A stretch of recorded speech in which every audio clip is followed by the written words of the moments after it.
তোমার ছেলে ঠোঁটের দিকে তাকিয়ে দেখো, ঠোঁট কি কালো হয়ে আছে তাই না? তোমার ছেলে লুকিয়ে লুকিয়ে সিগারেট খায়। আজকে সারাদিন তোর খাবার বন্ধ। সব তোর জন্য হয়েছে শালি। তুই আমাকে রাগ দেখে একদম কথা বলবি না। ফুফিকে ডেকে সত্যি সত্যি বলে দেবো বাঁশবাগানে এসে ঘটে যাও গল্পটা। কি ঘটনা বলবি? ওই যে প্যান্টের সাথে জিপার আটকে গেছিল। আই তুলি তুলি রে, মুখ তোরে দেখছোস? পুরো সকাল থেকে দেখতেছি না। দেখছি তো। কই দেখছোস? আরে ফুফি তুমি চিন্তা করে না, তোমার ছেলে বাঁশবাগানে গিয়ে আটকে আছে। তুই বলি কি কস? ও বাঁশ বাগানে কি করবো? তুমি ওইসব বুঝবা না, বাদ দাও। বুঝবো না কেন? তুই ক, আমি বুঝবো। ঠিক আছে বলবো, তুমি কাউকে বলবে না তো? তোমার ছেলে না। এই তুই মাকে কি বলছিস? এত সকাল সকাল তুই বাঁশ বাগানে কি করতে গেছিলি? মানে আমি বাঁশবাগানে যাব কেন? আমি ছাদে বসেছিলাম। তুই বলছস না তোর কাজ এটা। আর তুমি এখানে বাঁশবাগান কোথায় পেলে? কিরে তুলি, মুখ তো তোর ফাঁদেই ছিল, তুই আমার কাছে মিশা কথা বলি কেন? তুমি তো আমার পুরো কথাটাই শুনোনি। তোমার ছেলে লুকিয়ে লুকিয়ে সিগারেট খায়।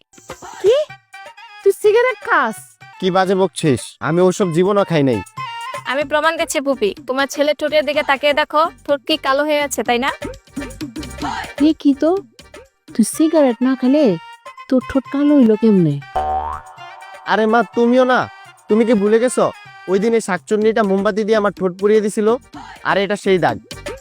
কখনো কি শুনেছ মোমবাতির আগুনে ঠোঁট কালো হয়ে যায়? আজকে সারাদিন তোর খাবার বন্ধ, বাত নাই তোর। সব তোর জন্য হয়েছে শালি। তুই আমাকে রাগ দেখে একদম কথা বলবি না। আমি কিন্তু ফুফিকে ডেকে সত্যি সত্যি বলে দেবো বাঁশবাগানে এসে ঘটে যাও গল্পটা। কি ঘটনা বলবি? ওই যে প্যান্টের সাথে জিপার আটকে গেছিল। এই ছিল তোর মনে?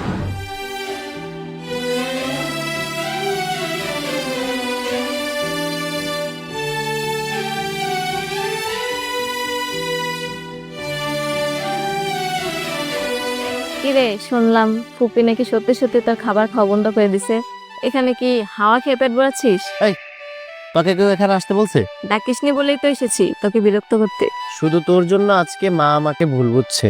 তুই বরং একটা কাজ কর, তোর ঠোঁটে লিপস্টিক লাগিয়ে রাখ, তোর কালো ঠোঁট রঙিন লাগবে, আর ফুফিও তোকে বিশ্বাস করবে।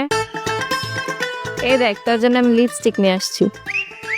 আচ্ছা ফালতু কোথাকার, তোর লিপস্টিক তুই লাগা।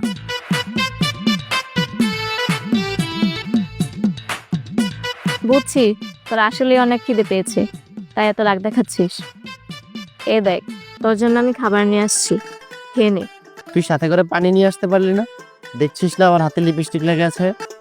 এই নে, আমি তোকে খাইয়ে দিচ্ছি। আর আমি হাত ধুয়ে আসছি, খা।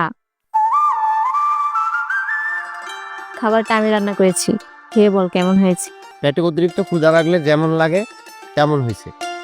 আর তুই এটার মধ্যে কি ঝাল দিছস নাকি বেশি? এত ঝাল লাগতেছে কেন? দিছি। তোর যে রাগ বেশি, তোর রাগ কমানোর জন্য জাল দিয়েছি। কে জানতে এই খাবার তুই নিজের হাতে রান্না করছস? আগে জানলে তো জীবনও খেতাম না।